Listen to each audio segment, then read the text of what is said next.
ಮೊಟ್ಟೆ ಪ್ರಿಯರಿಗೆ ನಾನು ಇವತ್ತೊಂದು ಸಿಂಪಲ್ ಆದ ಟೇಸ್ಟಿ ಆದಂಥ ಒಂದು ರೆಸಿಪಿನ ತೆಗೆದುಕೊಂಡು ಬಂದಿದ್ದೀನಿ. ಇವತ್ತಿನ ವಿಡಿಯೋ ಇಷ್ಟವಾದಲ್ಲಿ ಲೈಕ್ ಮತ್ತು ಶೇರ್, ಸಬ್ಸ್ಕ್ರೈಬ್ ಮಾಡಿ. ಅನಿಸಿಕೆಗಳನ್ನು ಕಮೆಂಟ್ ಮೂಲಕ ತಿಳಿಸಿ. ಫಸ್ಟಿಗೆ ನಾನು ಒಂದು 3 ಮೊಟ್ಟೆನ ಬೇಯಿಸಿ ಇಟ್ಕೊಂಡಿದ್ದೀನಿ.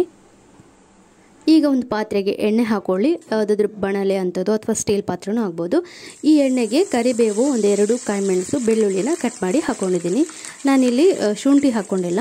ನಂತರ ಒಂದು ಮೀಡಿಯಮ್ ಸೈಜ್ ನೀರುಳ್ಳಿನ ಸಣ್ಣದಾಗಿ ಕಟ್ ಮಾಡಿ ಅದನ್ನು ಕೂಡ ಹಾಕ್ಕೊಳ್ತಾ ಇದ್ದೀನಿ.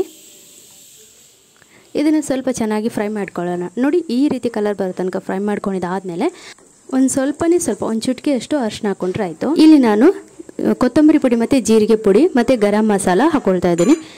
ಇವಿಷ್ಟನ್ನು ಹಾಕಿ ಚೆನ್ನಾಗಿ ಮಿಕ್ಸ್ ಮಾಡ್ಕೊಳ್ಳಿ. ನಿಮಗೊಂದು ವೇಳೆ ಖಾರ ಬೇಕು ಅನ್ನೋದಾದರೆ ಸ್ವಲ್ಪ ಪೆಪ್ಪರ್ ಕೂಡ ಹಾಕ್ಕೊಳ್ಬೋದು. ತುಂಬ ಸಿಂಪಲ್ ರೆಸಿಪಿ ಇದು. ಇದು ಕೂಡ ಚೆನ್ನಾಗಿ ಫ್ರೈ ಆದಮೇಲೆ ಒಂದು ಸಣ್ಣ ಟೊಮೆಟೊವನ್ನು ಸಣ್ಣದಾಗಿ ಕಟ್ ಮಾಡಿ ಇದಕ್ಕೆ ಹಾಕ್ಕೊಳ್ಳೋವಂಥದ್ದು.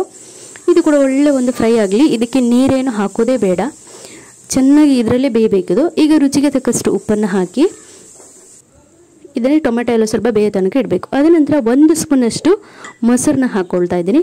ಸ್ವಲ್ಪ ಹುಳಿ ಇದ್ದರೆ ಕಮ್ಮಿನೇ ಹಾಕ್ಕೊಳ್ಳಿ. ಇವಾಗ ಇದನ್ನು ಕೂಡ ಅಷ್ಟೇ ಚೆನ್ನಾಗಿ ಒಂದು ಮಿಕ್ಸ್ ಮಾಡ್ಕೊಳ್ಳಿ. ನೋಡಿ, ಈ ರೀತಿ ಆದರೆ ಎಣ್ಣೆ ಅಂಶ ಎಲ್ಲ ಬಿಡುತ್ತೆ. ಈಗ 3 ಮೊಟ್ಟೆನೇ ಬೇಯಿಸಿರ್ತೀನಲ್ವ, ಅದನ್ನು ಸಣ್ಣದಾಗಿ ಕಟ್ ಮಾಡ್ಕೊಂಡಿದ್ದೀನಿ. ನೀವು ನೋಡ್ತಾ ಇರ್ಬೋದು ಯಾವ ರೀತಿ ಕಟ್ ಮಾಡ್ಕೊಂಡಿದ್ದೀನಿ ಅಂತ. ಈ ರೀತಿ ಕಟ್ ಮಾಡ್ಕೊಂಡಿದ ನಂತರ ಇದಕ್ಕೆ ಮಿಕ್ಸ್ ಮಾಡಿದರೆ ಆಯಿತು.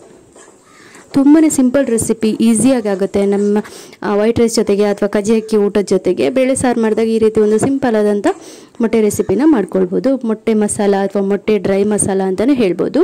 ಸೊ ಇವತ್ತಿನ ವಿಡಿಯೋ ಹೇಗೆ ಅನ್ನಿಸ್ತು, ಇಷ್ಟ ಆಯಿತಾ? ಇಷ್ಟ ಆದರೆ ಲೈಕ್ ಮತ್ತು ಶೇರ್, ಸಬ್ಸ್ಕ್ರೈಬ್ ಮಾಡಿ. ಅನಿಸಿಕೆಗಳನ್ನು ಕಮೆಂಟ್ ಮೂಲಕ ತಿಳಿಸಿ. ಸಿಗೋಣ ಮತ್ತೊಂದು ವಿಡಿಯೋ ಜೊತೆಗೆ.